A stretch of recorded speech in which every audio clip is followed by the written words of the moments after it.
तो पिछले सेशन में हमने देखा कि रावण युद्ध भूमि पर आ गया और राम जी के साथ उसका युद्ध होता है, पर उसके पहले लक्ष्मण के साथ भी युद्ध होता है और उस दौरान लक्ष्मण को वो फिर से मूर्छित कर देता है। लक्ष्मण को बहुत लगता है, तो फिर से एक बार मूर्छित हो गए लक्ष्मण जी।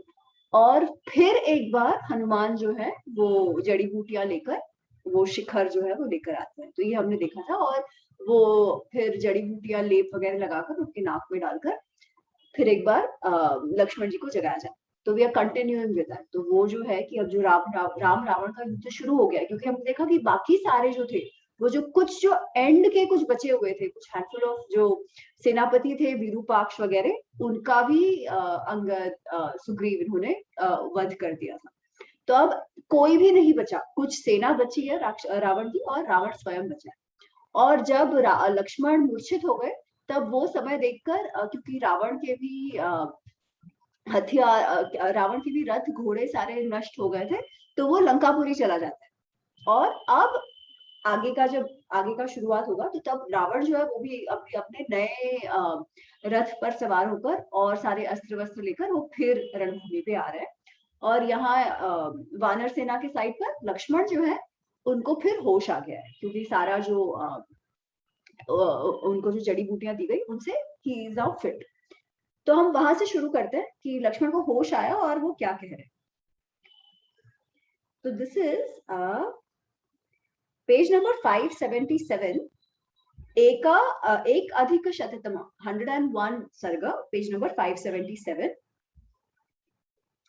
तो जब उठ चुके हैं सौमित्र, जब सौमित्री जब उठ चुके हैं, लक्ष्मण उठ चुके हैं, तो श्लोक नंबर 48 उनसे कहते हैं राम, अब्रवीत च परिष्वज्य सौमित्रीं राघवः तदा दिष्ट्या त्वां वीर पश्यामि मरणात् पुनरागतम् नहि मे जीवितेनार्थ सीतया च जयेन वा को हि मे जीवितेनार्थः त्वयि पंचत्वम् आगते।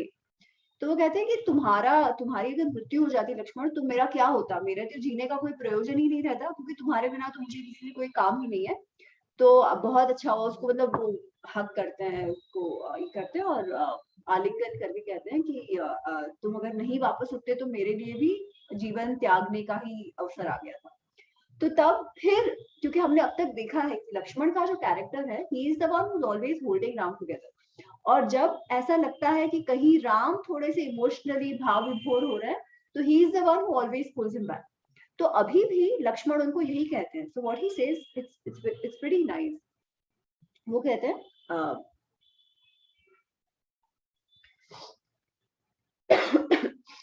श्लोक नंबर 51, ताम प्रतिज्ञां प्रतिज्ञाय पूरा सत्य पराक्रम लघु कश्चित इव आसत्वो नैवं त्वं वक्तुमर्हसि नहि प्रतिज्ञां कुर्वन्ति वितथा सत्यवादिनः लक्षणः हि महत्त्वस्य प्रतिज्ञा परिपालनम् नैराश्यम् उपगन्तुं च न अलम् ते मत्कृते अनघः वधेन रावणस्य अद्य प्रतिज्ञाम् अनुपालय।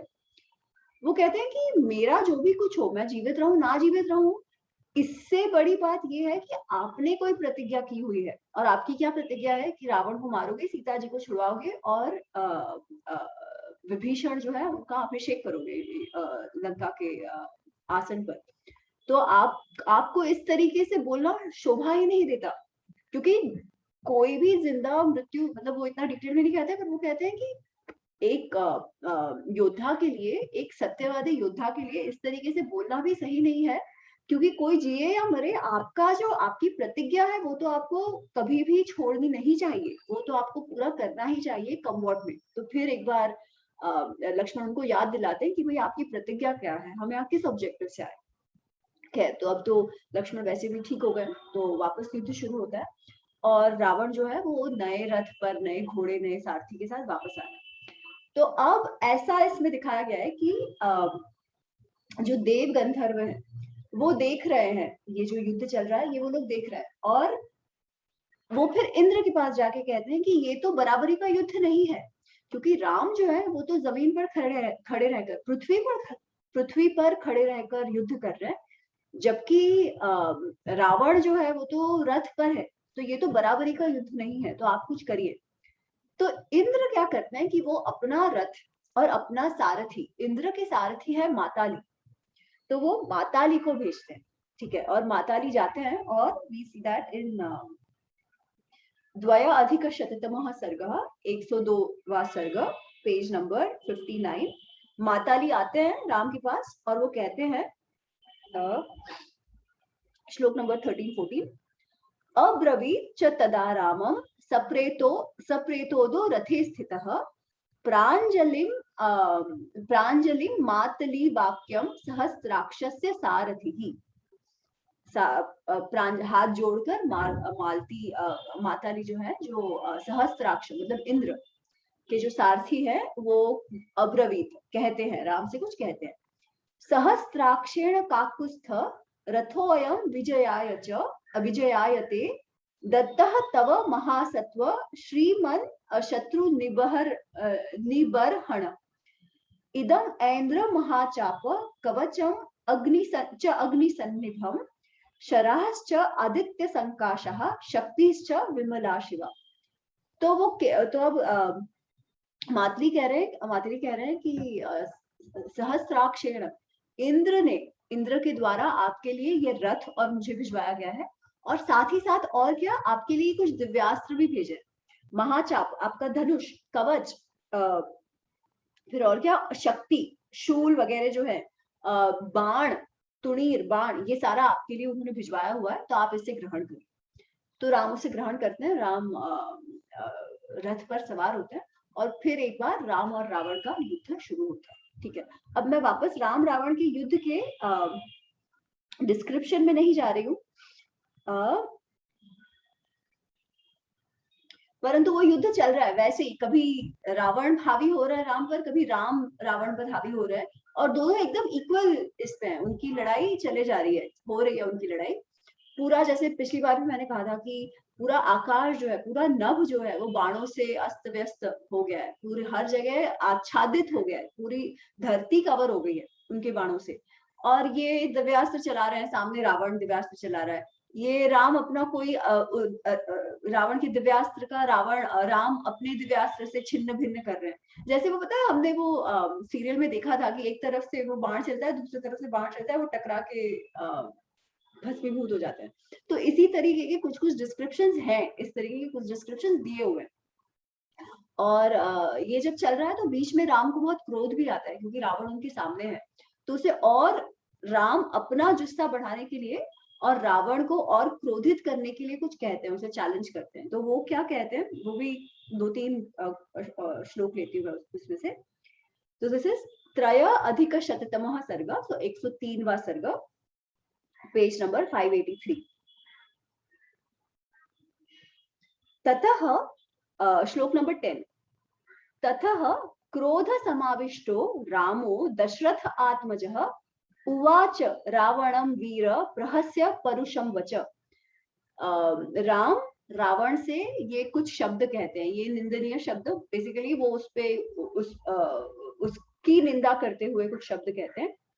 मम भार्या जनस्थानात् अज्ञानात् राक्षसाधम हृता ते विवशा यस्मात् तस्मात् त्वं नासि वीर्यवान।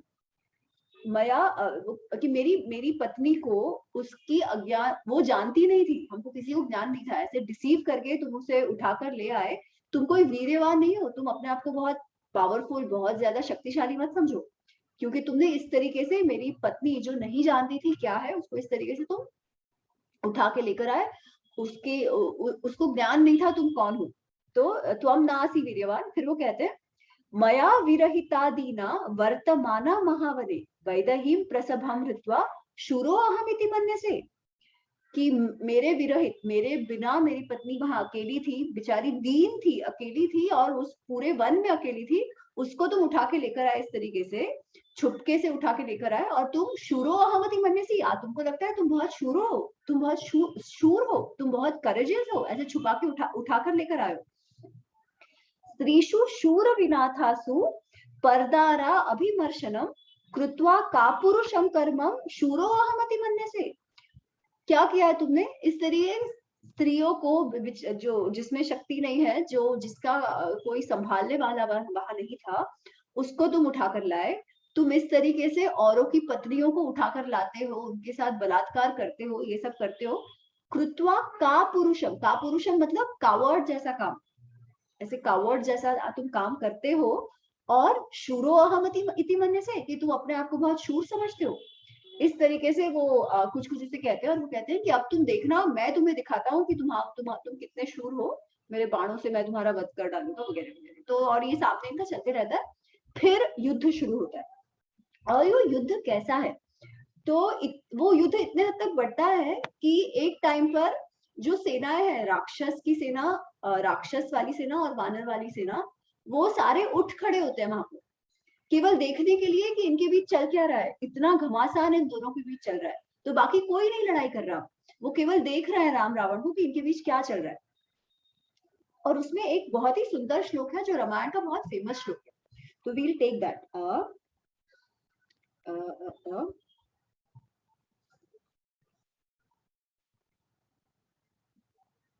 अच्छा नहीं, सॉरी, उसके पहले कुछ होता है, ये वो श्लोक तो मैं बाद में लेती हूँ।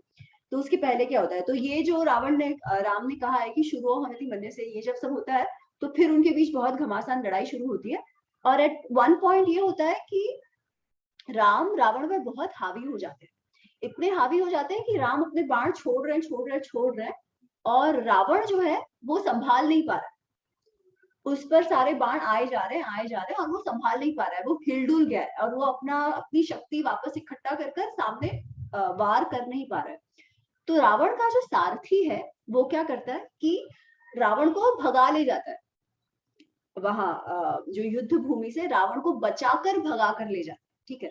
तो जब रावण को बचाकर लेकर गया, तो वैसे तो सारथी ने अपने मालिक जो है, अपने ये है, उनका अच्छा किया, परंतु रावण को तो ऑब्वियसली बहुत गुस्सा आता है, ठीक है। तो जो सारथी और रावण के बीच का जो एक्सचेंज है ना, वो काफी अच्छा है। और उसमें उसमें हमें ये भी जानने मिलता है कि सारथी का क्या क्या काम होता है, सारथी को अच्छे सारथी बनने में क्या क्या गुण होने चाहिए। क्योंकि जनरली हमको लगता है कि अरे सारथी मतलब तो ड्राइवर, ऐसा नहीं था। इसीलिए तो कृष्ण सारथी बने थे अर्जुन के, क्योंकि सारथी का रोल बहुत ही ज्यादा महत्वपूर्ण होता है किसी भी युद्ध में, स्पेशली किसी भी युद्ध में। वो मोटिवेशन भी करते हैं, एनकरेज भी करते हैं लड़ते समय। आप अगर विपदा में पड़ जाओ तो उनको ये भी पता होना चाहिए कि आपको कब वहां से लेकर जाए, ताकि आपकी जान तो बचे। तो इसका इतनी विवेक बुद्धि सारथी में होनी चाहिए, और ये जो रावण का सारथी है वो बहुत अच्छा है। तो इनका जो एक्सचेंज है ना, मैं वो लेती हूँ, काफी समझने जैसा है। तो क्या होता है,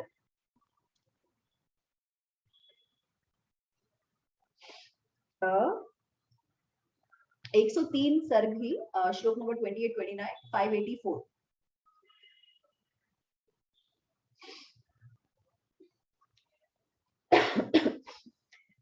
यदा च शस्त्रं नारेभे न चकर्ष शरासनं नास्य प्रत्यक्करोद्वीर्यं विक्लवेन अंतरात्मना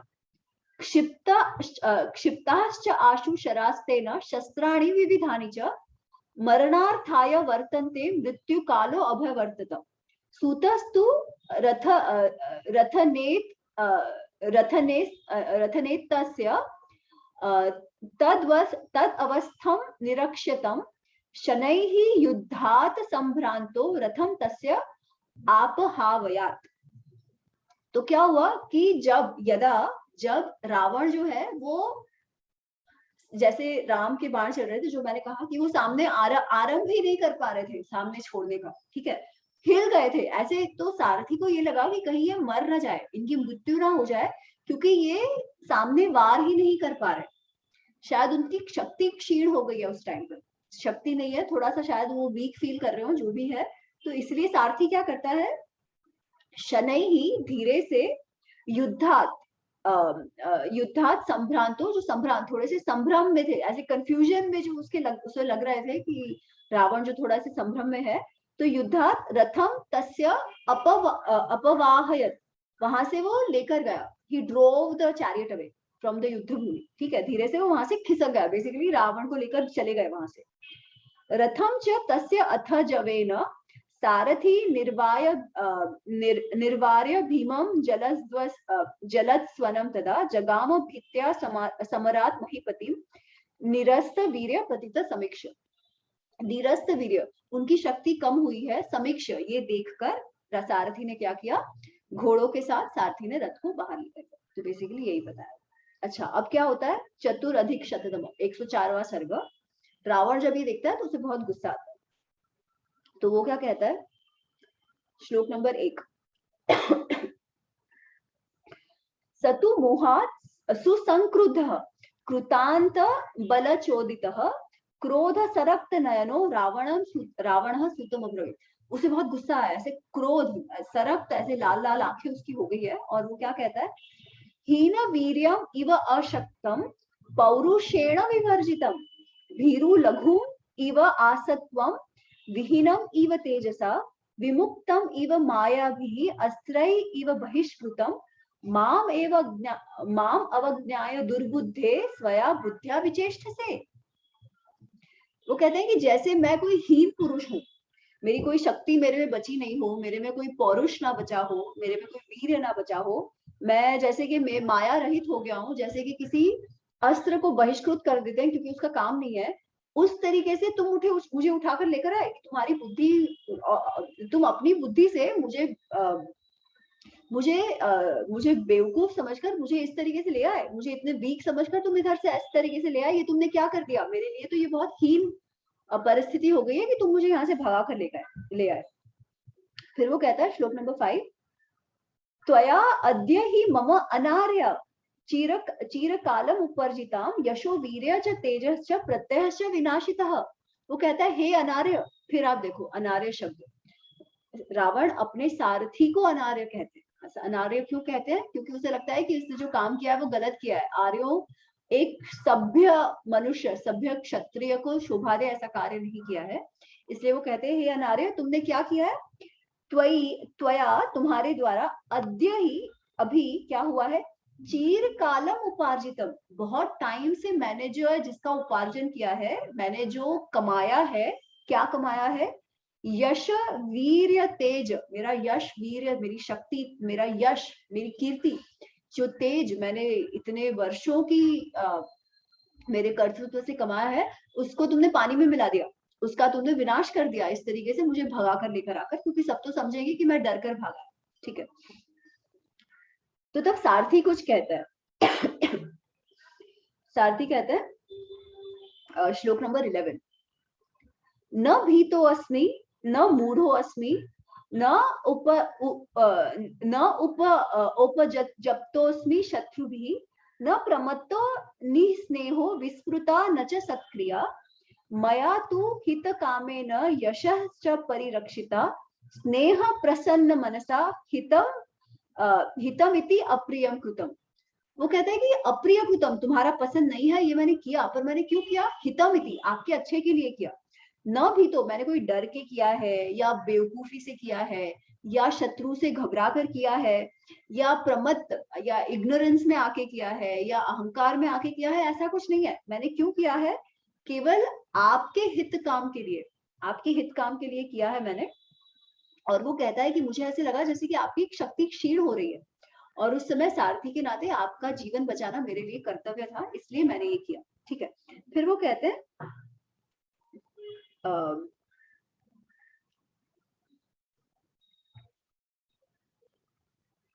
कि सारथी का क्या क्या काम है। ठीक है, तो उसके लिए वील सी श्लोक नंबर 18।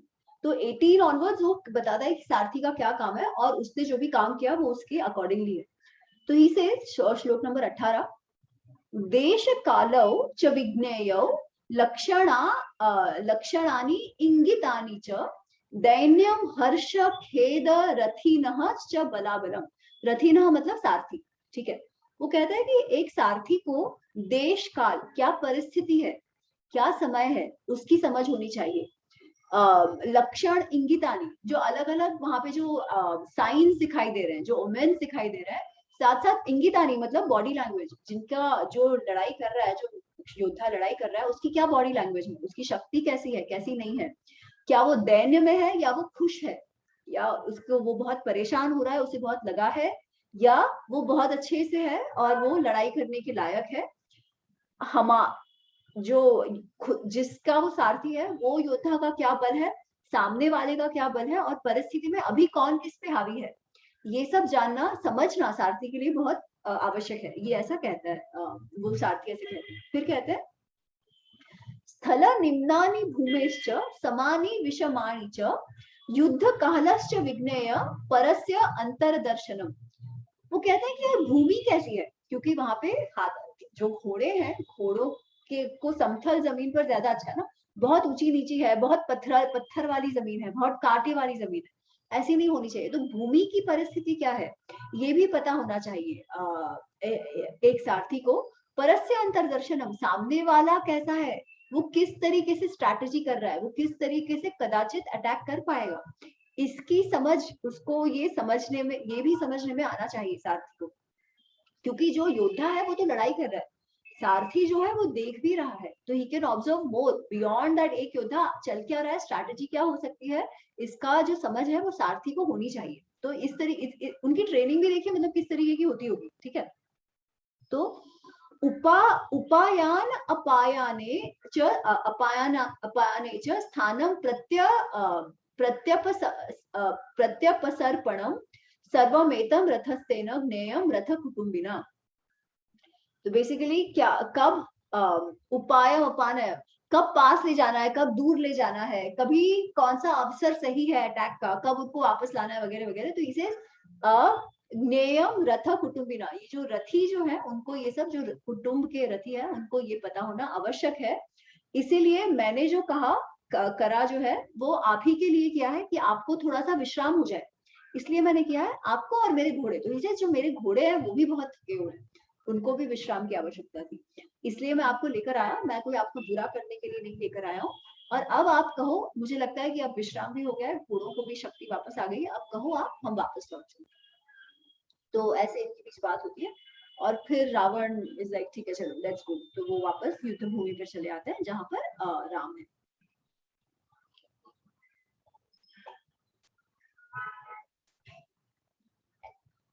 अच्छा, फिर वापस युद्ध शुरू हो जाता है, वैसा ही घमासान उनके बीच है। और जो मैं कह रही थी कि लोग खड़े होके देख रहे हैं कि ये युद्ध कैसा है, तो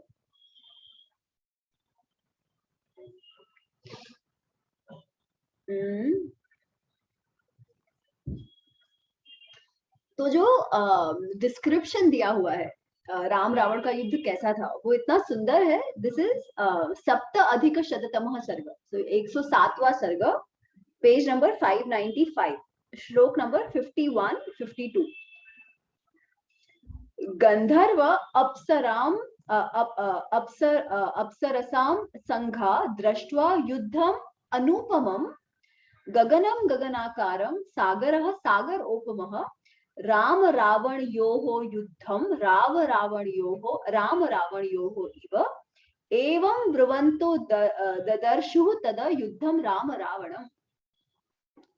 कि वो कह रहे हैं कि जो जैसे मैंने कहा था कि जो वानर राक्षस ये सब है, वो सब तो खड़े रह के युद्ध देख रहे हैं, पर इसमें ऐसे दिखाया गया जैसे इवन आकाश में जो अप्सराएं हैं, गंधर्व हैं, देव हैं, वो सारे भी खड़े रह के देख रहे हैं कि ये कैसा युद्ध है, कि दोनों एक से एक भारी, तो ये कैसा युद्ध है। तो इसको कैसे समझाए, अनुपम, अनुपम का अर्थ है अन उपमा, जिसकी कोई उपमा ना हो, उपमा ना हो मतलब जिसका कोई कंपैरिजन ना हो, अतुल्य, अनमैच्ड, इनकम्पेरेबल हम जो कहते हैं, ठीक है, तो उसको अनुपम कहते हैं। तो अब जो चीज अनुपम हो उसको आप कैसे ये करो, जैसे हम, मैं कहूँ कि ये जो आज आज एकदम बर्फ जितनी ठंडी है, ठीक है, या हम कोई कहे कि कोयले की जैसे काला, ठीक है, कोयले के जैसे काला, या बर्फ के जैसा सफेद, या झाड़ के जितना लंबा। जब हम ये कहते हैं तो इसमें क्या होता है कि उपमा, उपमा है झाड़, ठीक है, क्योंकि उसके जितना लंबा। उपमेय, अगर मैं कह रही हूँ कि कैलाश जो है वो झाड़ जितना लंबा है, ठीक है, तो कैलाश की ऊंचाई का कंपैरिजन मैं कर रही हूँ झाड़ के साथ, ठीक है। तो इस तरीके से कंपैरिजन होता है जिसमें झाड़ इतना लंबा है, तो झाड़ इतना लंबा है कि मैं कह पाती हूँ कि I use a simile saying that Kailash is as tall as the tree, ठीक है। बट कोई चीज ही ऐसी हो, इफ आई वांट टू से कि आकाश का जो एक्सपेंस है, कि आकाश एकदम विस्तृत है, मैं आकाश की विस्तृतता किसके साथ कंपेयर करूं? क्योंकि जो एकदम चरम सीमा है एक्सपेंस की, वो तो आकाश ही है। तो आकाश के एक्सपेंस को मैं किसी के साथ कंपेयर नहीं कर सकती, ठीक है। तो वो कह रहे हैं कि ये जो युद्ध है वो तो अनुपम है। कैसा? गगन आकार।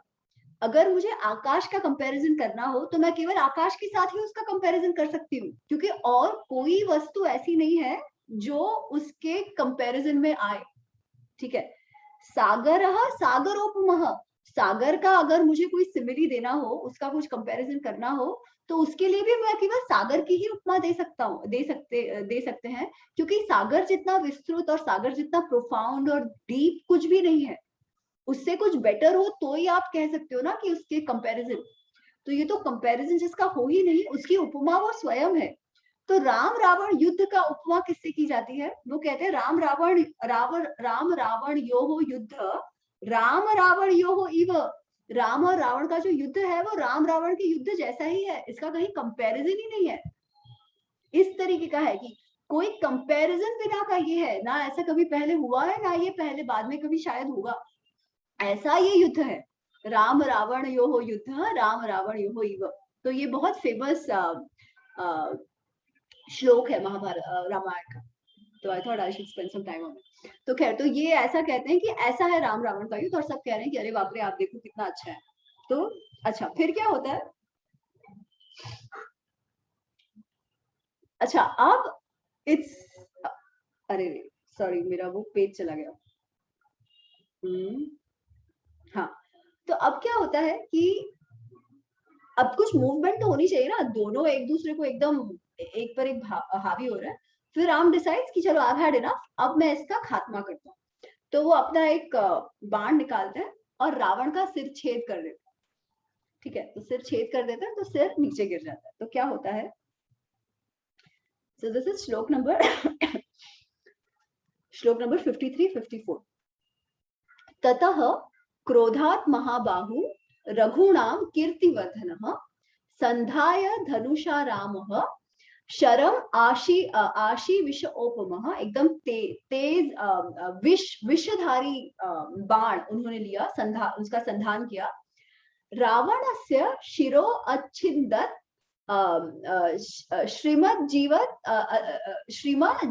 जवलित कुंडलम। उसका जो सर है कुंडलों के साथ वो छिन्न हो गया। तत्शिर पतितम भूमो दृष्टम लोकैः स्त्रीभिः तदा। तो वहां जितने लोग थे उन्होंने देखा, तीनों लोकों में देखा कि क्या हुआ, कि ये जो विषधारी बाण राम ने लिया, उससे रावण का जो कुंडल जड़ित जो सर था, शीर्ष था, वो कटकर जमीन पे गिर गया। ये तीनों लोगों ने देखा। फिर क्या हुआ? तस्य एव सदृशम च अन्यत् रावणस्य उत्थितः शिरः तथा क्षिप्तं क्षिप्रहस्तेन रामेण क्षिप्रकारिणः द्वितीय रावण शिरछिन्नं संयन्ति सायके। तस्यैव सदृशम, तो जो सर, सदृशम मतलब उसके जैसा। किसके जैसा? जो सर गिर चुका था, जो सर जमीन पर गिर चुका था राम के बाण से, राम जी के बाण से। तस्य सदृशम, उसके जैसा। च अन्यत्, दूसरा। रावणस्य उत्थित शिर, वापस रावण का और एक सर बाहर आ गया, ठीक है। वापस राम जी ने उसको ये किया। ऐसा 100 बार हुआ, 100 टाइम्स। 100 टाइम्स राम जी ने सर काटा और 100 टाइम्स उसका सर उठ खड़ा हुआ, ठीक है। फिर इवेंचुअली तो राम को लगता है कि ये कैसे हो सकता है, क्योंकि ये जो बाण, ये जो मेरे धनुष बाण जिसका मैं उपयोग कर रहा हूँ, ये तो एकदम कभी ऐसे फेल हो, ऐसे है नहीं। इतने सारे जो राक्षसों को मारा उन सब पर ये अस्त्र चलाए गए हैं, तो इसके साथ ऐसा क्या हो रहा है कि ये हो नहीं रहा है, कि मैं रावण को मार नहीं पा रहा उस तरीके से। फिर मातली उनको याद कराते हैं, मातली उसे याद कराते हैं कि आप ये क्यों भूल रहे हो कि आपका ओपोनेंट कौन है, और इस ओपोनेंट पर आप ब्रह्मास्त्र चला सकते हो, आप ब्रह्मा जी की शक्ति इन पर चलाओ। तो ब्रह्मा जी की शक्ति, तब फिर राम जी को याद आता है कि हाँ ठीक है, मेरे पास ब्रह्मास्त्र है, और वो फिर ब्रह्मास्त्र चलाते हैं। और ब्रह्मास्त्र चला के क्या होता है,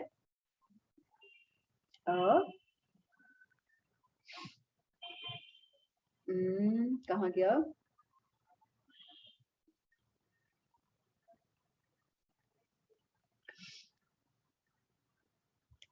श्लोक नंबर 17, पेज नंबर 599, अष्टाधिकशतम 108वां सर्ग। स वज्र इव दुर्धर्षो वज्री बाहु विसर्जितः कृतांत इव च आवर्यो न्यपत रावण ओरसी।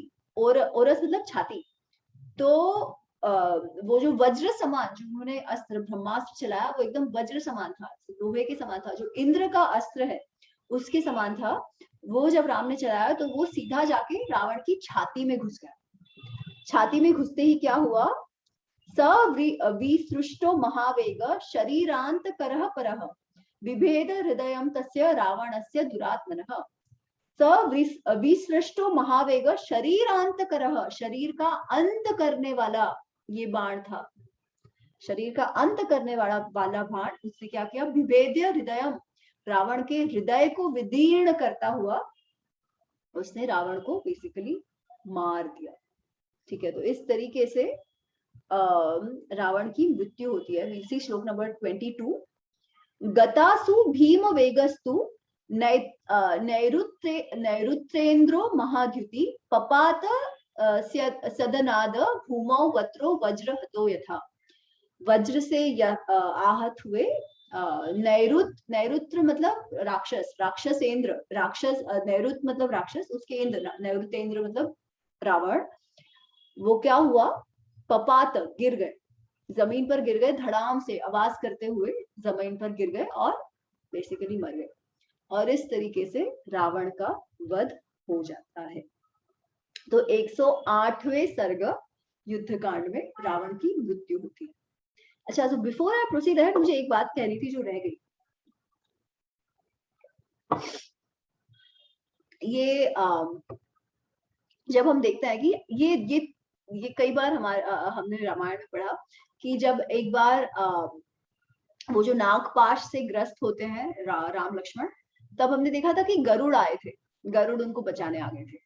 अभी हमने देखा कि अब जब जरूरत थी, ओ यार, ओके, एनीवेज, एक चीज और रह गई वो मैं बताती हूँ। खैर, तो एक सेकेंड ना।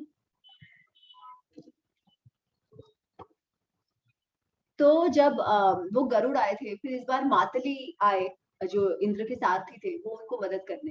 तो हम इस चीज को किस तरीके से समझे, बिकॉज अरे अचानक से आकाश में से उतर कर कोई आ रहा है, अचानक से कोई गरुड़ कहीं से तो आ रहे हैं, इसको हम किस तरीके से समझे। ठीक है, तो मेरा एक मत इस पे है, जिस तरीके से मैं इसे देखती हूँ कि कई बार जीवन में ऐसी परिस्थितियां होती है जिसे हम एक्सप्लेन नहीं कर पाते, जिसका कोई रैशनल जस्टिफिकेशन नहीं है। तो एक मुझे गुजराती की कथा याद है, नरसिंह मेहता करके एक हमारे बहुत बड़े संत हो गए, गुजरात के एक बहुत बड़े संत हो गए नरसिंह मेहता, और वो बहुत बड़े कृष्ण भक्त थे, इतने हद तक कि उनको ये था कि मेरा जो भी है वो संभाल लेंगे, कृष्ण संभाल लेंगे, मुझे कोई पूरा सरेंडर कृष्ण को। ठीक है, तो एक बार उनकी पुत्री की शादी होती है, उनकी बेटी की शादी होती है, और उसके लिए तो पैसे लगते हैं, नरसिंह मेहता के पास तो कोई पैसे थे नहीं कि कैसे ये हो। पर नरसिंह मेहता जी को इतना ये था कि नहीं, ये हो जाएगी, शादी हो जाएगी, मुझे कोई टेंशन लेने की जरूरत नहीं है, क्योंकि कृष्ण है ना, कृष्ण है इसका मामा, वो देख लेगा। तो फिर एक ये पता चलता है कि वो ससुराल में, अब मुझे वो एग्जैक्ट डिटेल नहीं याद है, पर कोई तो आया और बोल के गया कि अरे मैं तो इसका मामा हूँ। तो हमारे में ना मामा, वो क्या कहते हैं, अजय तूने शब्द याद है जी, मामा करे ही, मामेरू, मामेरू, मामेरू, हाँ। तो जो मामेरू, जो मामा की ओर से जो गिफ्ट्स मिलते हैं, जो पैसे मिलता है, तो मामा काफी खर्चा करते हैं अपने बेटी के शादी में, मामेरू। ठीक है, तो वो देने के लिए कोई तो आया। ठीक है, कोई तो आया और कहा कि अरे मैं इसका मामा हूँ, आप ये लीजिए, और जितना खर्चा वो शादी वादी के लिए था वो सब करके चले गए। फिर किसी ने कहा कि फिर उन्होंने पूछा अरे ये कहाँ से आया, तो वो कहते कि अरे ये आपके बेटी के मामा आए थे देने। और फिर कहता है अरे इसको तो, इसकी माँ को तो भाई ही नहीं था, तो ये मामा कौन आ गए मामेरू करने, ठीक है। पर शादी हो जाती है, पर इसका ये था कि शायद कृष्ण स्वयं आए थे वो मामा के रूप में वो मामेरू करने, ठीक है। तो बात यही होती है, कई बार ये होता है कि हमारा किसी बात में बहुत जबरदस्त विश्वास हो, मन ये हो, तो कहीं ना कहीं से कुछ ना कुछ सहायता आ जाती है। जब इसको हम ना समझा सके, हमें ना पता हो कि ये सहायता कहाँ से आई है, तब इसे हम डिवाइन इंटरवेंशन कह देते हैं, भगवान का रूप देते हैं। तो ये भी कुछ वैसा ही हुआ होगा, जिसको फिर इमेजरी में गरुड़, क्योंकि वो नागपाश से छुटकारा चाहिए था, यहाँ इंद्र की ओर से दिया गया रथ, कोई अच्छा कोई शायद राक्षसों में से ही कोई होगा जिसको लगा होगा कि यार ये तो सही नहीं हो रहा है, इसलिए शायद राम को के पास भी रथ होना चाहिए, ऐसा कोई हेल्प हुआ होगा। और एक्चुअली हम देखें ना तो हमारे भी जीवन में कई बार ऐसा होता है, we get help from the most unexpected places, कभी सोचा नहीं होता है हमने, ऐसे लगता है कि अब सब खत्म हो जाएगा, उस समय कहीं से तो कोई तो आता है और हम कहते हैं अरे भगवान आए और भगवान ने बचा लिया। तो शायद ये उस तरीके की इमेजरी होगी, और ये हम रामायण में भी देखते हैं, ये हम महाभारत में भी देखते हैं कि this kind of help which comes from somewhere, ये जो डिवाइन इंटरवेंशन है वो ऐसे ही फिनोमिनन होंगे जो शायद एक्सप्लेन ना कर पाए। तो ये एक चीज मुझे कहनी थी। और सॉरी मैं एक और बात भूल गई, this is very very important, I am sorry, मैं वो कथा बताने में वो छूट गया मेरा। तो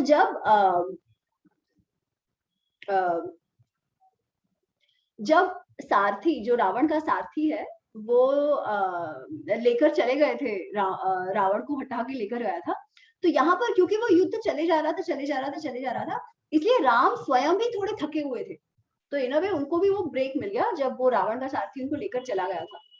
और उस समय कुछ और होता है, वापस जो हम डिवाइन इंटरवेंशन की बात करते हैं वो होता है, एंड ये जो इंटरवेंशन है ये बहुत ही महत्वपूर्ण है, ये हम सबको पता होना चाहिए। तो उस समय क्या होता है कि अगस्त्य मुनि है, अगस्त्य मुनि जो है, जिनको हमने ऋषि अगस्त्य, जिनका हमने पहले भी उल्लेख आया है रामायण में, वो आते हैं और वो क्या करते हैं, वो आदित्य हृदयम स्तोत्र ये राम को सुनाते हैं, क्योंकि कहते हैं कि वो तुम बहुत थक गए हो, ये आदित्य हृदयम स्तोत्रम का तुम पाठ करो। आदित्य मतलब सूर्य, तो सूर्य के लिए तुम ये उपासना करो, जिससे तुमको पूरी शक्ति वापस मिल जाएगी। तो दिस इज पंचाधिका शततमः सर्ग, 105वां सर्ग, जिसमें आदित्य हृदय स्तोत्रम आता है। और अगर मैं भूल जाऊं तो प्लीज आप लोग को याद रखना, यूट्यूब पे शोभा मुदगल का आदित्य हृदय स्तोत्रम का गाना पाठ है, इट्स ब्यूटिफुल, आप वो सुनोगे ना तो आपका सारा शांत जो थकान है वो चली जाएगी, बहुत ही पावरफुल है, बहुत ज्यादा शक्तिशाली है। तो आप वो पूरा सुनना, उसका थोड़ा सा भाग मैं लेती हूँ। सो दिस इज पंचाधिका शततमः सर्ग।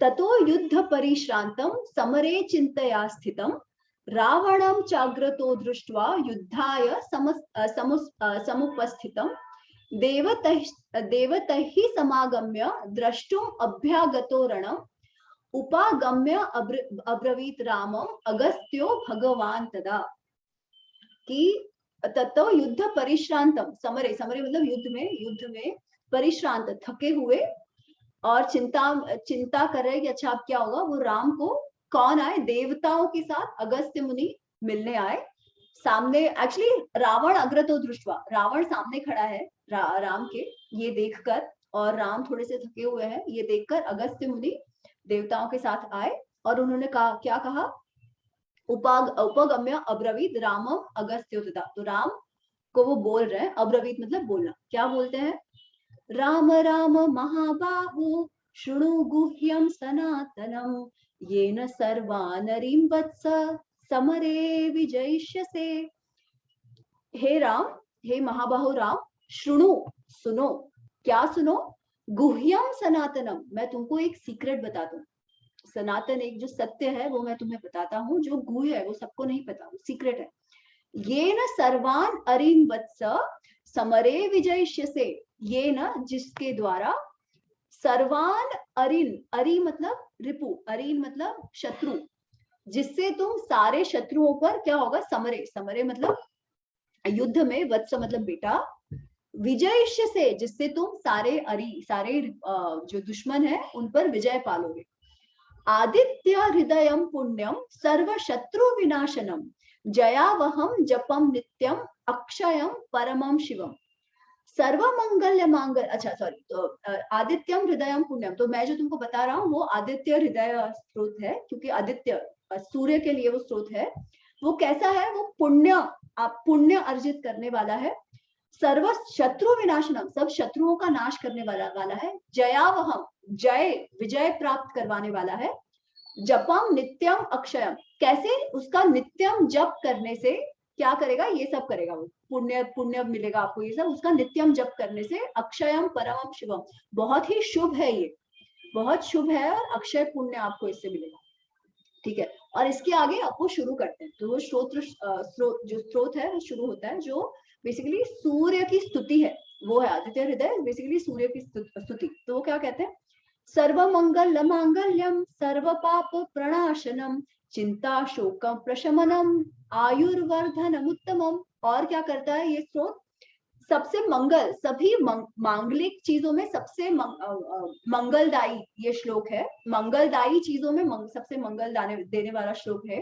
सर्व पाप प्रणाशनम, सारे पापों का नाश करता है। चिंता शोक, चिंतित मन, प्रसभम मन चिंतित हो, ये सबका नाश करता है। आयुर्वर्धनम, आयु को बढ़ाता है। उत्तम है, ये एकदम उत्तम स्तोत्र है। और अब वो शुरू कर रहे हैं, तो वो क्या है? रश्मिमंतम समुद्यंतम देवासुरम नमस्कृतम पूजयस्व विवस्वंतम भास्करम भुवनेश्वरम। तो ये जो सारे है ना, ये सारे अब सूर्य के नाम है।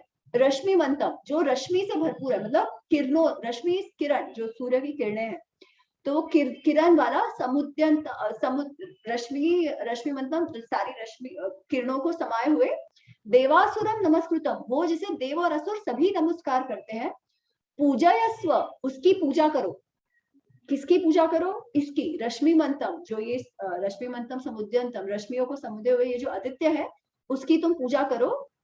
विवस्वंतम, विवस्वंत मतलब सूर्य का और एक नाम है। भास्करम और एक नाम, भुवनेश्वरम और एक नाम। तो इस तरीके से ये जो पूरा आगे का आदित्य हृदय स्रोत है, वो बेसिकली सूर्य के ही कितने सारे नाम का जप है और उसकी स्तुति है। ठीक है, जैसे if I take one more, सर्व देवात्मको ही एष, सारे देवों में एक, ही एष तेजस्वी रश्मि भावना, बहुत ही तेजस्वी है, रश्मियों से भरपूर है। एष देवासुर गणान लोकान पाति गभी स्थिवी, सबको बचाने वाला, सबको पवित्र करने वाला, किरणों से भरपूर, तेज से भरपूर। एष ब्रह्मा च विष्णुश्च शिवश्च स्कंद प्रजापति, ये जो सूर्य है यही ब्रह्मा है, यही विष्णु है, यही शिव है, यही स्कंद है, यही कार्तिकेय भी है, और यही प्रजापति है। महेंद्रो धनद कालो, महेंद्र इंद्र भी ये है, धनद कुबेर भी ये है, काल भी ये है, यम भी ये है, सोमो ही अपाम पति, सोम चंद्र जो पानी का पति वरुण, वो भी यही है। पितरो वसव साध्या अश्विनौ मरुतो मनु वायु वहनी प्रजा प्राण ऋतुकर्ता प्रभाकर। ऋतुकर्ता, जो जिसके कारण ऋतुएं होती है।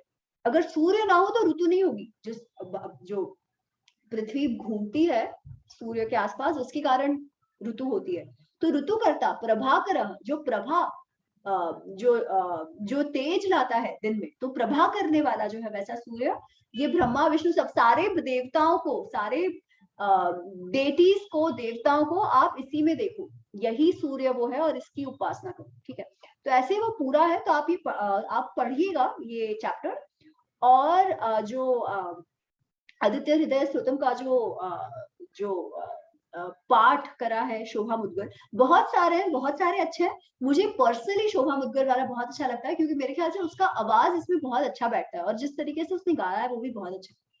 तो इफ आई फॉरगेट तो कोई अवश्य देख के डाल दीजिएगा, पर मैं भी याद रख के डाल। तो खैर, सो दिस वाज इट। और अच्छा, अब रावण की तो मृत्यु हो गई। अब रावण की मृत्यु हो गई तो फिर क्या?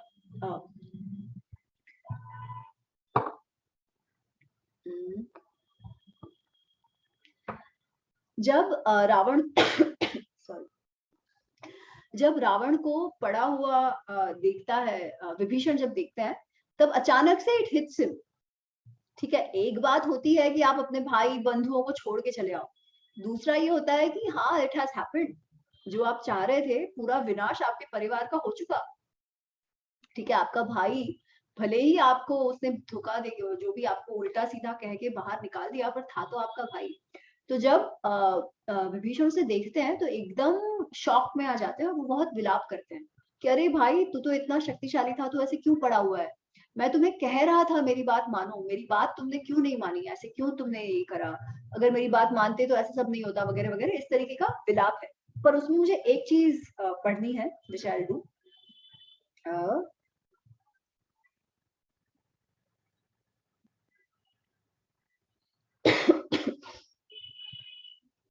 तो वो विलाप करते हैं, फिर वो एक चीज कहते हैं,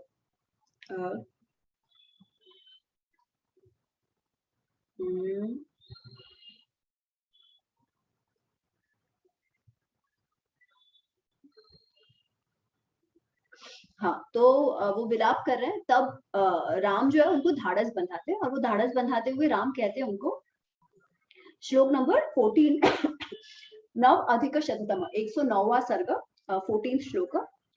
न अयम विनिष्ठो निश्चेष्ट समरे चंड विक्रमः अति उन्नतम उत्साहो पतितो अयम अशंकितः। तो ये राम कह रहे हैं, ठीक है, ये राम अब विभीषण को कह रहे हैं कि तुम विलाप कर रहे हो, वो विलाप मत करो। क्यों मत करो? क्योंकि ये जो तुमको जो दिख रहा है कि विनाश होके पड़ा है, वो एक्चुअली उसका विनाश नहीं हुआ है, उसकी तो उन्नति हुई है। क्योंकि वो समरांगण में युद्ध भूमि में लड़ते लड़ते, उत्साह से लड़ते लड़ते इसकी मृत्यु हुई है। न एवं विनिष्ठा शोचन्ते शत्र धर्म व्यवस्थिता बुद्धिमान शसमाना ये निपतंती रणजिरे, कि वो लड़ते लड़ते मरा है। वो क्षत्रिय धर्म के लिए, जो क्षत्रियों के लिए जो सबसे श्रेष्ठ मृत्यु है, वो इसको प्राप्त हुई है, इसलिए इसका विनाश हुआ तुम मत समझो इसको, तुम बेसिकली इसलिए तुम इसके लिए विनाश मत करो, जो करना चाहिए वो बेसिकली, वो थोड़ा कहते हैं कि ये इतना शक्तिशाली था, उसका थोड़ा सा प्रशंसा करके वो कहते हैं कि तुम विलाप मत करो इसके लिए, जो करना चाहिए। श्लोक नंबर 19 तद एवं निश्चयं दृष्ट्वा तत्वम आस्थाय विज्वरः यद इह अनंतरम कार्यम कल्प्यम तद अनुचिंतय। तुम इसके लिए विलाप मत करो, बट जो कार्य करना चाहिए उसका चिंतन करो, कि अब इसका दाह संस्कार करना पड़ेगा ना। तो बेसिकली वो डायरेक्टली नहीं कह रहे तुम दाह संस्कार करो, वो कह रहे हैं कि अब इसकी मृत्यु हो गई है, तो इसके लिए जो श्रेष्ठ कार्य अब उचित है, शास्त्र की दृष्टि से जो उचित कार्य है, वो तुम इसके लिए करो। ठीक है, फिर विभीषण कुछ कहते हैं, वो क्या कहते हैं, श्लोक नंबर 23 वो हम देखेंगे।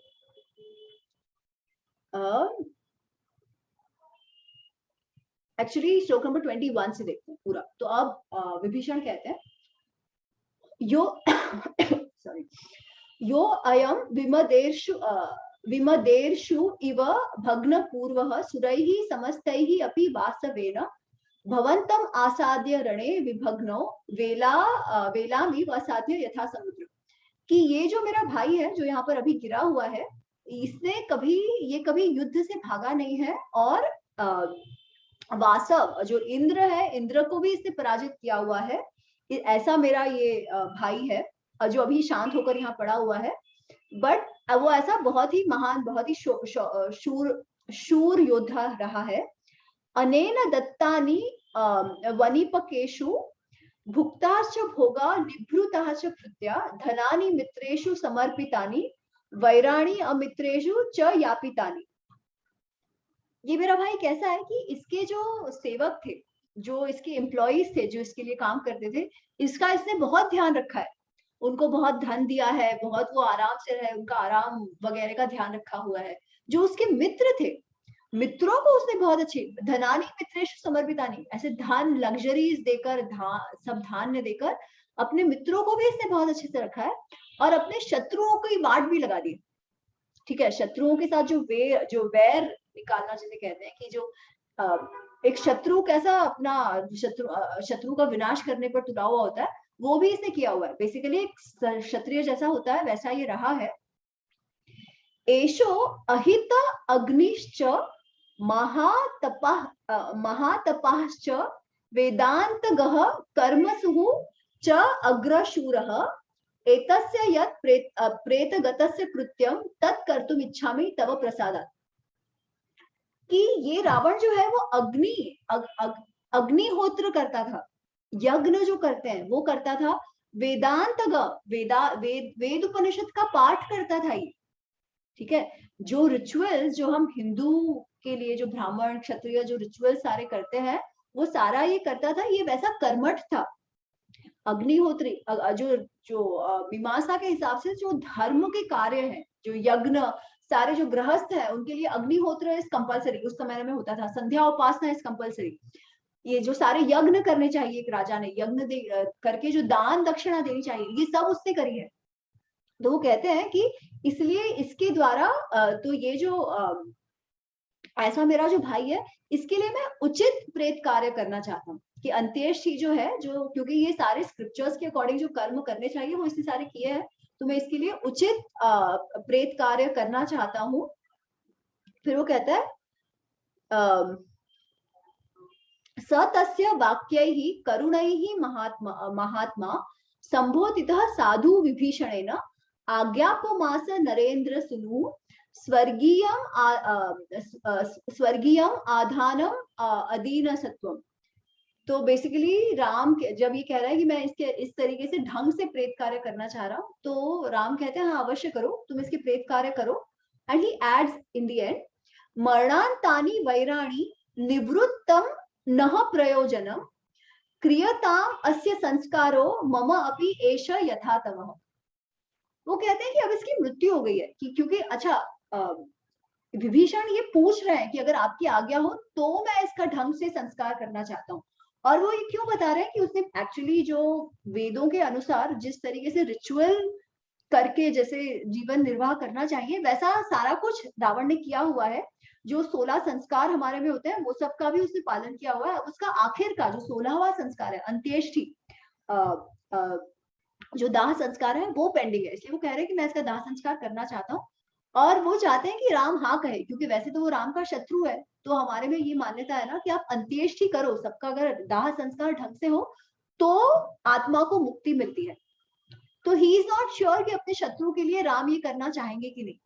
पर राम कहते कि नहीं, मरणांतानि वैराणी निवृत्तम न, हमारे जो वैर है, जो किसी के साथ कोई शत्रुता भी है, कोई मन दुख हुआ है, ऐसा कुछ भी है, वो मरने के साथ चला गया। जो मर गया उसके लिए आपको ये सब बांध के रखने का कोई आवश्यकता नहीं है। और वैसे भी ये तो अच्छी मृत्यु, वीरों की मृत्यु प्राप्त हुई है इसे।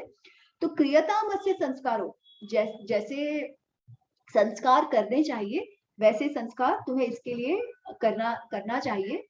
जैसा ये तुम्हारा भाई है वैसा भी ये मेरे लिए भी अपना भाई जैसा, अपना बंधु जैसा है।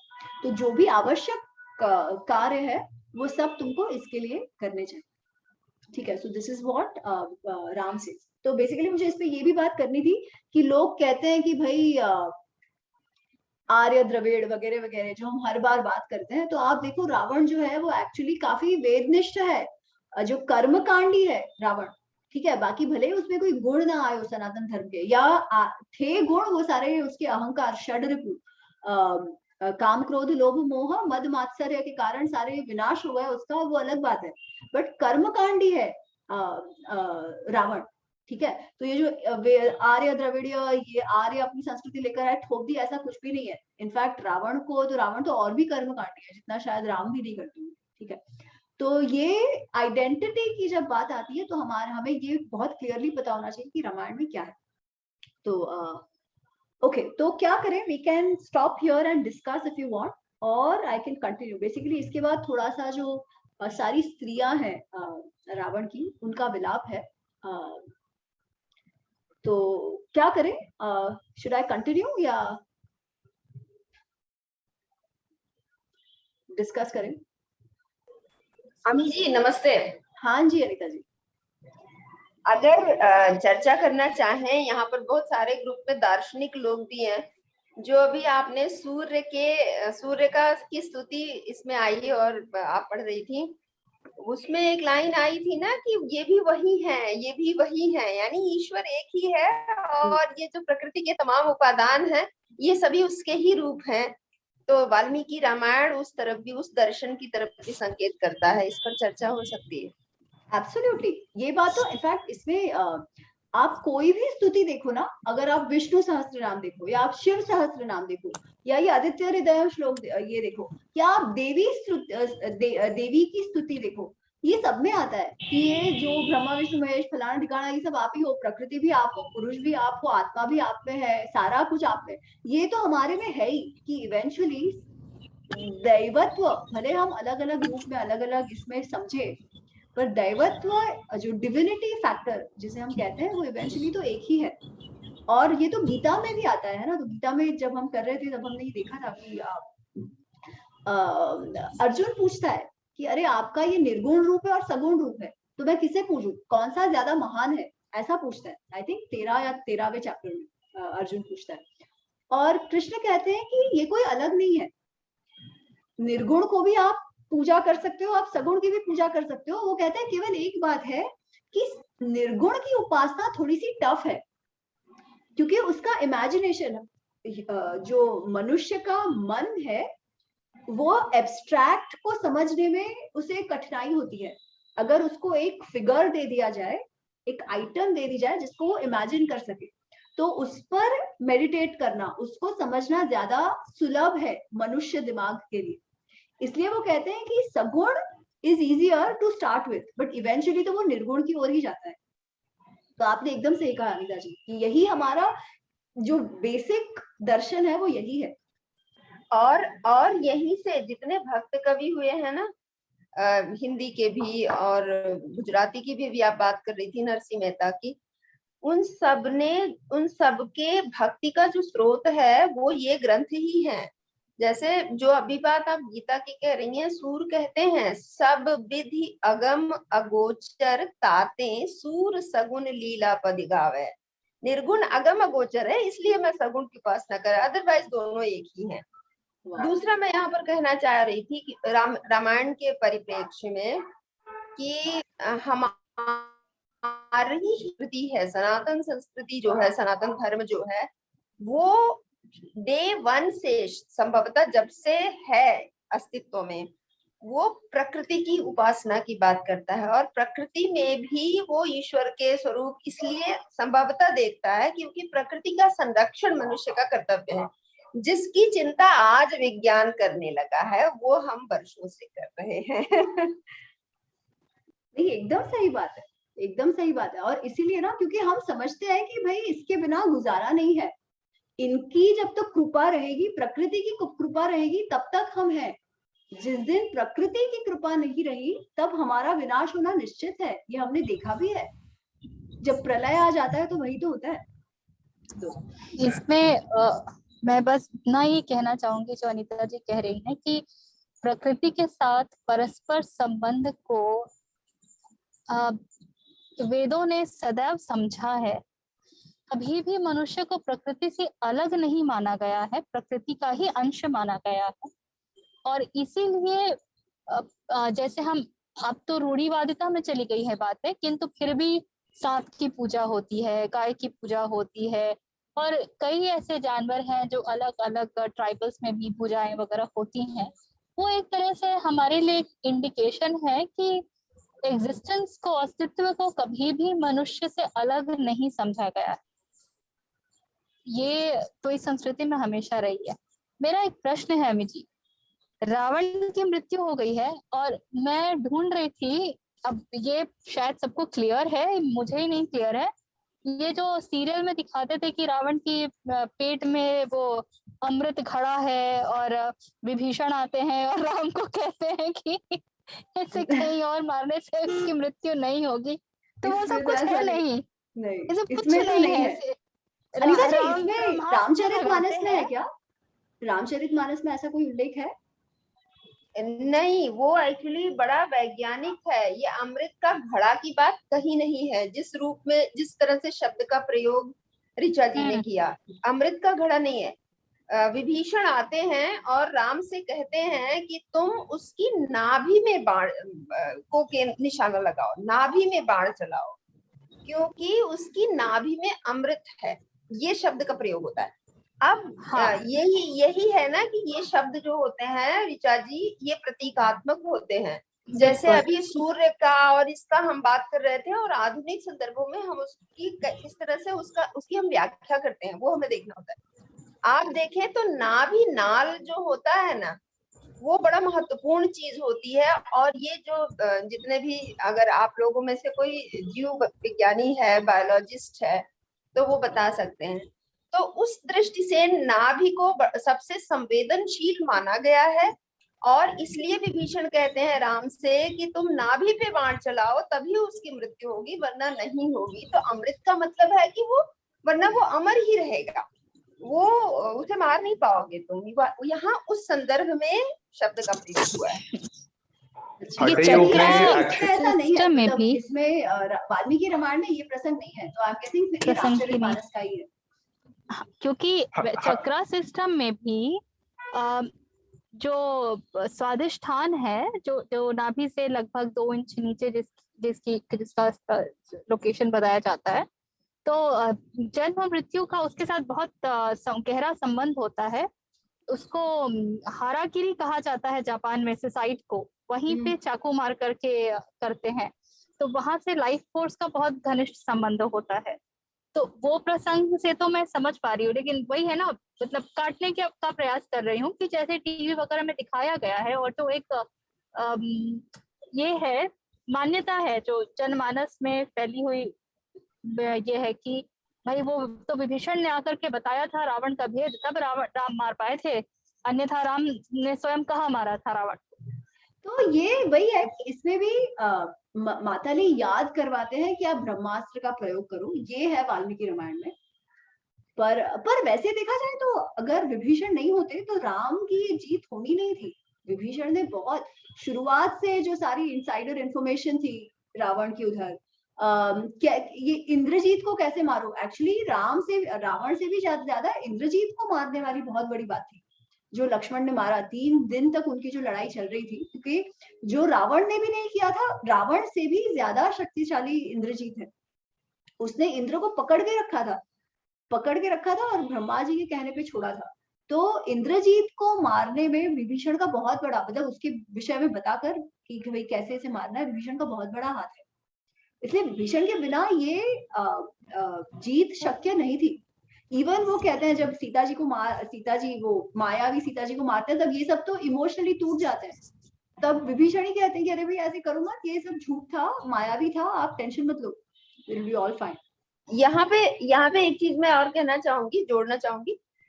ऋचा जी, जो और कई बार हम लोगों ने भी चर्चा में, आमी जी ने भी कहा है ना कि ये जो रामानंद सागर वाला रामायण टीवी पे दिखाया जाता है, उसमें ये है वो है, ये ना प्रतीक बनाते हैं ये लोग विजुअलाइजेशन के लिए, उसकी दृश्यात्मकता दिखाने के लिए। ये बिल्कुल वैसे ही है ना जो अभी हमने कहा, सब विधि अगम अगोचर ताते सूर सगुन, तो वो सगुणता हर चीज में दिखाते हैं।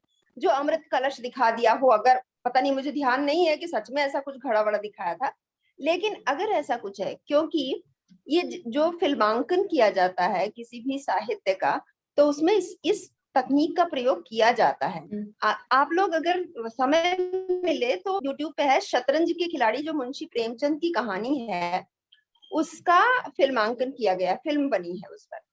उसमें वो पोर्शन जरूर देखिएगा जब शतरंज के खिलाड़ी में मुंशी प्रेमचंद लिखते हैं कि अंग्रेज आए किस तरह से भारत में व्यापार करने के लिए, ईस्ट इंडिया कंपनी वगैरह, और किस तरह से धीरे धीरे आगे बढ़ते गए और एक एक राज्य को हड़पते चले गए, है ना। अवध को निगल लिया, इसको ले लिया, उसको ले लिया, हड़प रहे हैं वो। तो मुंशी प्रेमचंद तो कहानी में लिख रहे हैं ना कि उन्होंने हड़प लिया, इस शब्द का प्रयोग है। लेकिन जब आप फिल्म देखेंगे ना, तो उसमें इतना सुंदर सत्यजीत रे ने उसका फिल्मांकन किया है, चेरीज रखी गई है, और वो अंग्रेज गवर्नर को दिखाते हैं, वो आता है एक एक चेरी जिस पर नाम लिखा हुआ है, अवध, ये है ना जितने राज्य हैं वो, और वो एक एक चेरी उठाता है, मुंह में डालता है, हड़प यानी निगल जाता है वो। तो ये फिल्मांकन के तरीके हो सकते हैं, अमृत कलश घड़ा वड़ा दिखा देना। शब्दों का प्रयोग अलग अर्थ में किया जाता है, वो प्रतीकात्मक हुआ करते हैं। एक्चुअली हठ योग में बेसिकली कहा जाता है कि सोम चक्र से एक बिंदु निकलता है जिसे अमृत कहते हैं, और उसका नाश जो होता है वो मणिपूरक यानी नाभि के एरिया में गिरने से होता है, जिसको प्रिवेंट करने के लिए सारे टॉप्सी टर्वी पोस्चर शीर्षासन सब किए जाते हैं।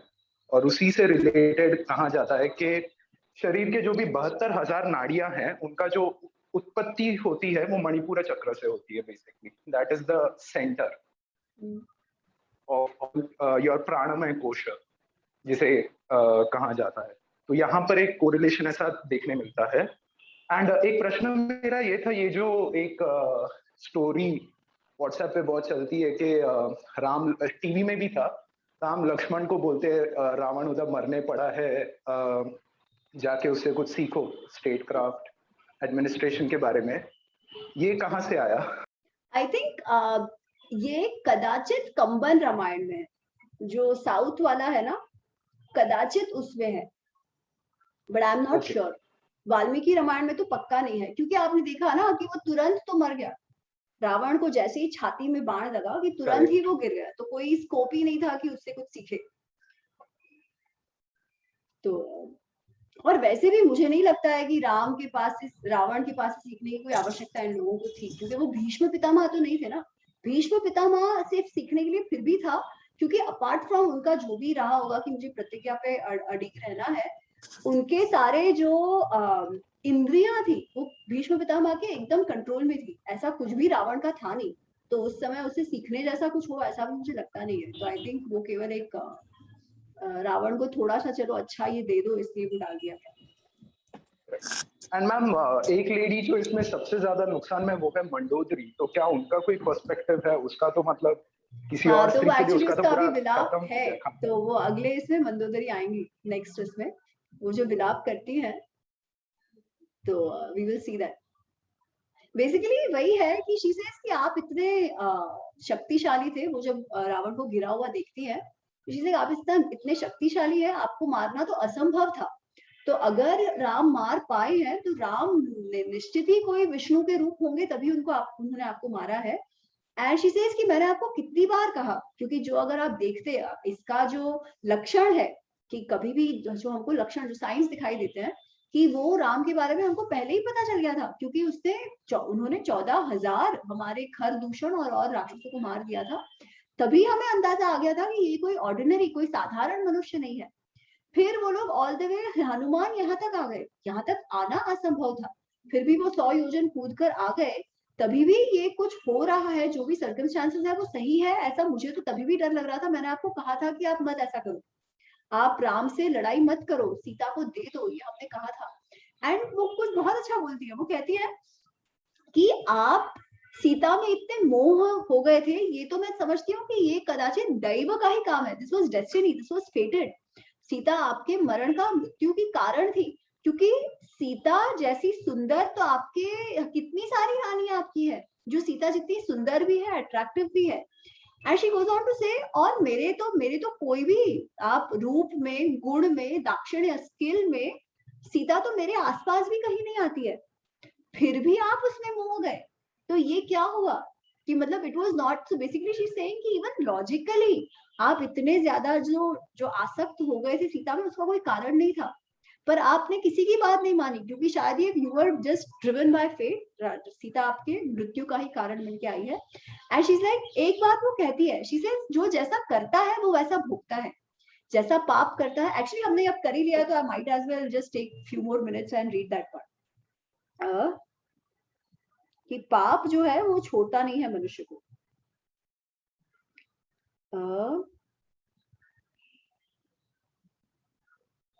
तो एक तो वो कहती है कि आपने अब तक जो जीता, तो I read that, it's very nice. 101 सर्ग है वो। तो पहले तो उसकी बाकी सारी रानियां विलाप करती है, फिर मंदोदरी कहती है, श्लोक नंबर 15, पेज नंबर 606, इंद्रियाणि पुरा जित्वा जितम त्रिभुवनम त्वया स्मरद भी इव तद वैरम इंद्रिय इव निर्जिता। तो कहते हैं कि आपने जब स्वर्ग पर भी विजय पाई थी, इंद्र पर भी विजय पाई थी, वो आपने कैसे पाई थी? वो आपने अपने सारे इंद्रियों का निग्रह करके पाई थी। You are only focused on your task. जो करना था उस पे आप थे, आपने आपका काम क्रोध लोभ सारा छोड़ दिया था, you are only focused on that activity. पर वही इंद्रियों से आप अब हार गए, आपका विनाश होने का कारण ही ये इंद्रिया है। क्यों? क्योंकि आप वो षड रिपु में पड़ गए, काम क्रोध मोह मद मत्सर, इसमें आप पड़ गए।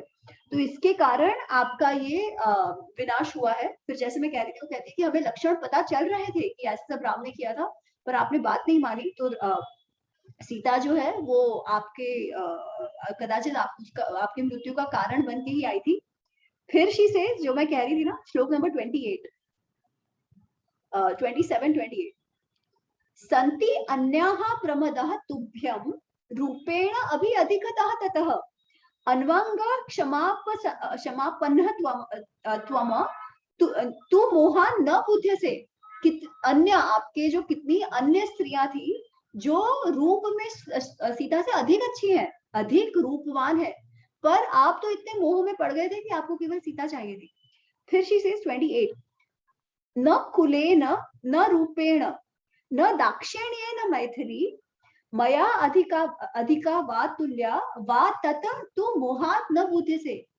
कि न कुल में, क्योंकि वो तो देवा, वो माया सूर्य कौन है, वो शीज, वो उनकी, वो सेलेस्टियलिस की बेटी है मंदोदरी, ठीक है।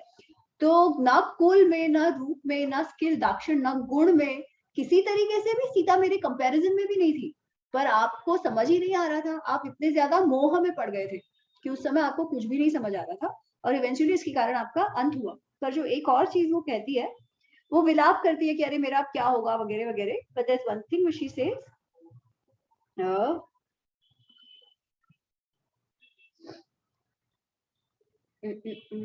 कहाँ गया वो,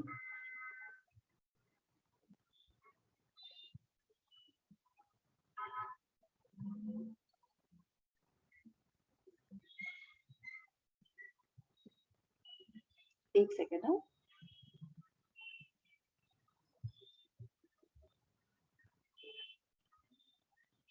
मुझे वो मिल नहीं रहा है, वो पाप वाला।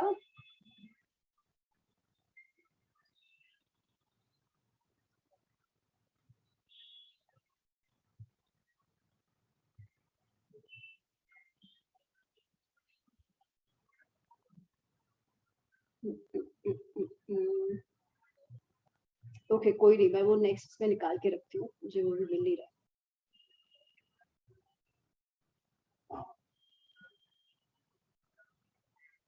तो बेसिकली वो ये भी कहती है कि आपने पाप किया, उसका भी आपको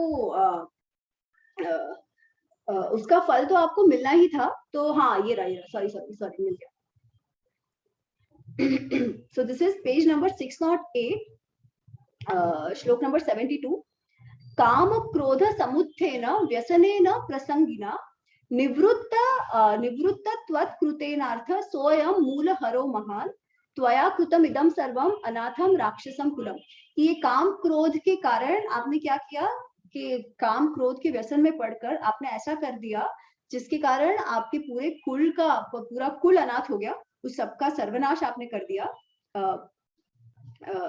श्लोक नंबर 75, उसके बाद सुकृतम दुष्कृतम च त्वं गृहीत्वा स्वां गतिगतः आत्मानम अनुशोचामि त्वद् विनाशेन दुःखिता। कि जो आपका है सुकृत या दुष्कृत, जो भी पाप पुण्य लेकर आप आए थे, आपको उसका फल मिला है, and you have passed away. अब मुझे आपके कारण दुख नहीं, और मैं आपके कारण दुख में पड़ गई हूँ। बट ये भी नहीं, मुझे कुछ और मैंने पढ़ा था। एनीवेज मैं वो मार्क करके रखती हूँ, आई विल टेल इट, से इट नेक्स्ट टाइम। तो बेसिकली इतना ही रोल आता है मंदोदरी का, but she is very fair in her assessment. कि वो रावण को भी कह रही है, तो शी इज नॉट सेइंग अरे क्या हो गया, क्या हो गया, of course she is crying, but उसे पता है कि ये जो विकृति थी वो कहीं ना कहीं रावण में आ गई। तो this is the role of Mandodari.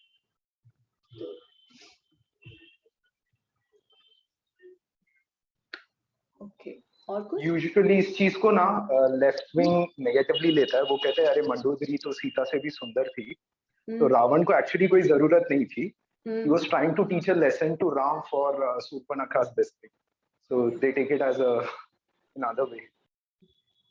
हाँ, तो वही ना, तो वो तो भी कितना गधा है ना, वो इतना सीता के पीछे क्यों पड़ा था? तो उसे सिर्फ पकड़ के रखता। Why was he going after her कि नहीं मेरे शैया पर चढ़ दी? Seen those dialogues. he's telling her नहीं शैया पर आ मेरे, literally that's the word used.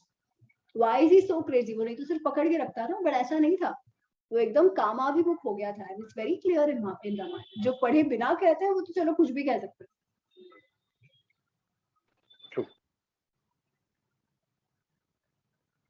तो मेरे ख्याल से ना अगले सेशन में हमारा युद्ध कांड समाप्त हो जाए, और अगला सेशन शायद थोड़ा सा ज्यादा भी चले, क्योंकि I am travelling the Sunday after, तो मैं चाह रही हूँ कि अगले सेशन में खत्म कर ले. 128 है, तो मेरे ख्याल से 112 तो अपने हो गए.